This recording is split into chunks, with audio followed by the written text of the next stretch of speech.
A visita começa na linha do tempo, que vai contar desde os primórdios, né, dessa região, dos homens que habitavam aqui, até meados da década de 70 e 80, quando inicia então a obra da Itaipu. Nesse espaço a gente conta um pouco da história, né, como que foi os processos de transformação, de conformação desse território.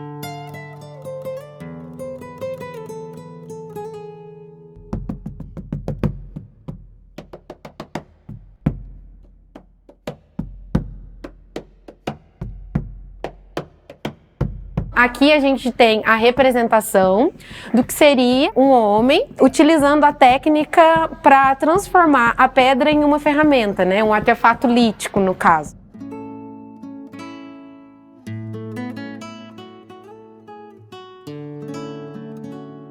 A gente tem uma representação de um enterramento indígena que traz um pouco do nosso acervo arqueológico, né? Uma réplica, mas ele remete a esse passado da região. O que a gente tem ali? Duas urnas funerárias, porque foi encontrado dentro delas o que a gente tem dentro do acervo na linha do tempo. Então isso denota que quem estava enterrado ali era alguém que tinha uma importância um pouco maior dentro da comunidade indígena, provavelmente um pajé, alguém relacionado à religiosidade.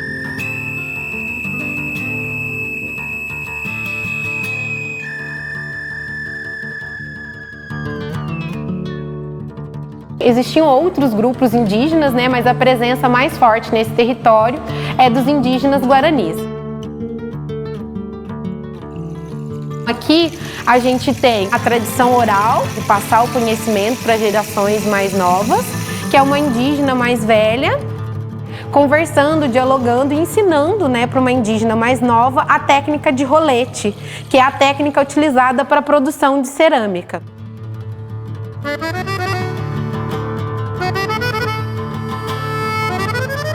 Que era a mulher que tinha o conhecimento da agricultura, era ela que ficava, né, na comunidade, enquanto os homens iriam para a caça. Então a gente traz esse aspecto.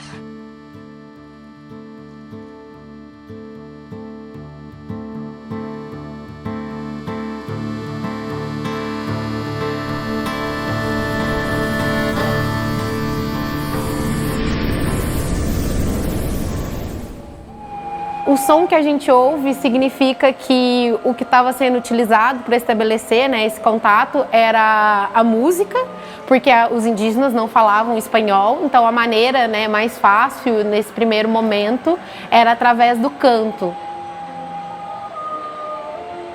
Então a influência da música, ela é muito forte e muito intensa.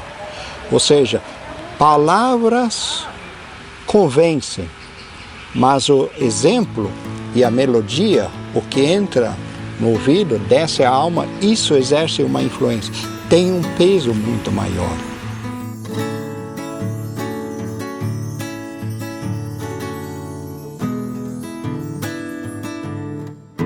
Em seguida a gente faz mais um salto histórico e a gente chega na questão econômica daqui, que era as obragens. Esse sistema imperava o quê? O coronelismo, que tinham as suas terras, tinham faixas de domínio, na verdade, e eles exerceram influência por cerca de, no mínimo, 50 anos, ou seja, por um pouquinho mais de meio século. Esse período de obragens vai de 1890, logo depois da proclamação da República no Brasil, até o término da Segunda Guerra Mundial, em 1945.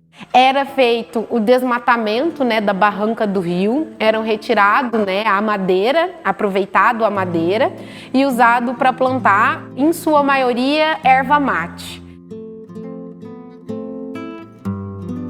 Isso, né, ia através de barco até Buenos Aires. Então a produção aqui da região, ela não ficava exatamente aqui. As embarcações que vinham de Buenos Aires vendiam mercadorias aos coronéis, que vendiam aos seus, digamos, mensos e tarefeiros, que eram os seus funcionários, e eles faziam o trabalho braçal, um trabalho mais pesado, recebiam lá a sua compensação, porém, quem faturava mais eram os coronéis.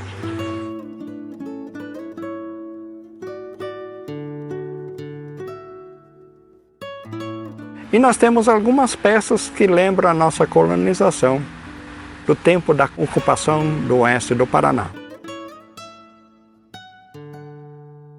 Réplicas de moendas de cana-de-açúcar, uma prensa de tabaco, que foi já bem mais recente, ou seja, do tempo da colonização, ocupação do oeste do Paraná.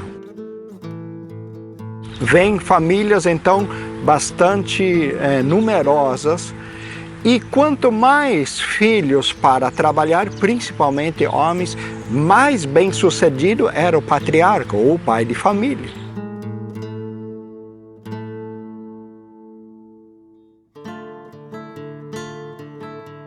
Esse período, então, vai até meados, digamos, da década de 50, 60, aonde que entra o futuro muito próximo à mecanização, onde é que as máquinas vão substituir o trabalho braçal.